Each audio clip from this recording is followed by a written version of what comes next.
A few moments later. Hello বন্ধুরা, welcome back to my YouTube channel. তো বন্ধুরা, আজকে অনেকদিন পর একটা লং ভিডিও চলে এসেছি। আর আজকে লং ভিডিওটা হচ্ছে তোমাদের যে ফুচকা কিভাবে বানাবে বাড়িতে। তো আমাকে অনেকে কমেন্ট করেছিল যে ফুচকা কিভাবে বানাবো, সেটা ফুল ভিডিও। তো বন্ধুরা, সবকার প্রথম তোমাদের দেখাচ্ছি। তো এই বাস্কাটা দেখো, তোমরা আগে দেখেছো যে আমার এই ছোট বাস্কাটা একটা ছিল, আর আজকে এই বাস্কাটা নতুনভাবে করালাম, এটার থেকে অনেকটা বড়। তো বাস্কার কেমন হচ্ছে তোমরা কমেন্ট করে জানাবে। আর এদের বাস্কার পেছনের লুকটা দেখো, আর ওইটা দেখো একটি গেট, এটা দুটো গেট করেছে কারণ ফুচকাগুলো বার করতে খুব অসুবিধা হয়, সেই জন্য দেখতে পাচ্ছ। আর ফুচকার ভিতর বাস্কাটার ভিতরে তোমাদের দেখাচ্ছি দেখো।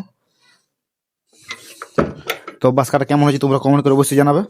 তো তোমাদের দেখাচ্ছি, চলো যে কীভাবে আটাটা মাখতে হয়। প্রথমে মানে 2 কেজি আটা করবো আজকে, কারণ বিকেলবেলা টাইম নেই।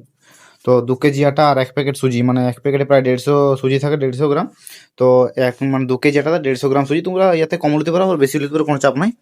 ভিডিওর লাস্ট পর্যন্ত দেখতে থাকবে। তো চলো ভিডিও শুরু করে যাক।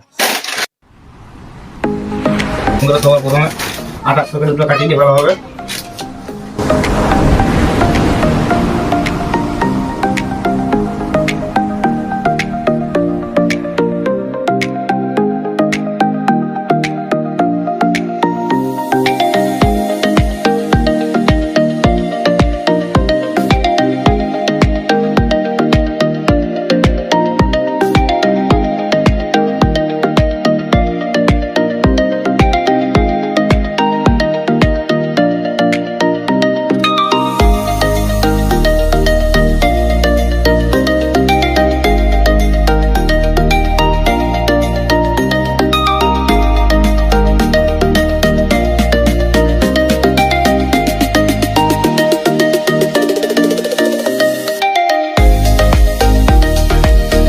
আর আটাতে পরিমাণ মতো জল দিয়ে ঠিকভাবে মাখিয়ে নিতে হবে, যাতে বেশিও না হয় কমও না হয়।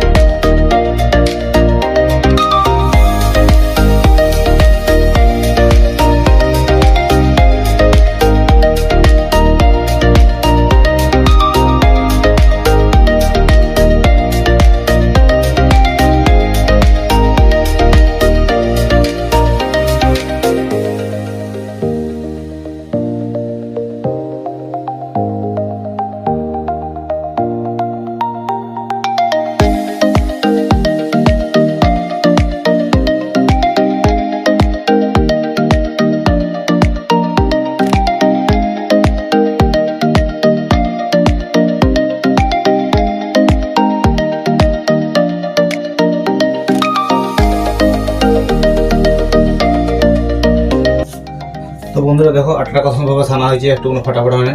আর আটাটা এমনভাবে ছানবে যাতে না আঙুলে লাগে, ঠিক আছে? এইভাবে ছানবে। তো এটা মোটামুটি 20 মিনিট বা 15 মিনিট জমতে দিতে হবে।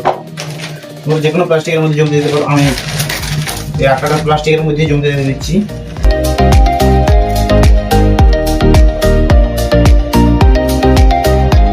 এখানে যে আটাটা জমতে দেওয়া হয়েছিল সেটা 20 মিনিট কমপ্লিট হয়ে গেছে। এখানে আটা জমে যাওয়ার পর দেখতে পাচ্ছ লম্বা লম্বা করে গুলি কেটে নিচ্ছে। গুলি কেটে নিলে লম্বা লম্বা করতে সুবিধা হবে। এটা কমপ্লিট করার পর গুলিগুলোকে প্লাস্টিকের মধ্যে রেখে দিবে, তার কারণ যাতে না হাওয়া পায় না, হাওয়া পাইলে শুকিয়ে যাবে। আর গুলি কাটার পর সেগুলোকে লম্বা করে নিতে হবে লুই কাটার জন্য। বন্ধুরা দেখো, আমার এখানে লম্বা করা কমপ্লিট হয়ে গেছে, সেই জন্য এবারে গুলি কেটে নেবো ছুরি করে। তোমরা আঙুল দিয়েও কাটতে পারো, আমার ছুরি দিয়ে সুবিধা।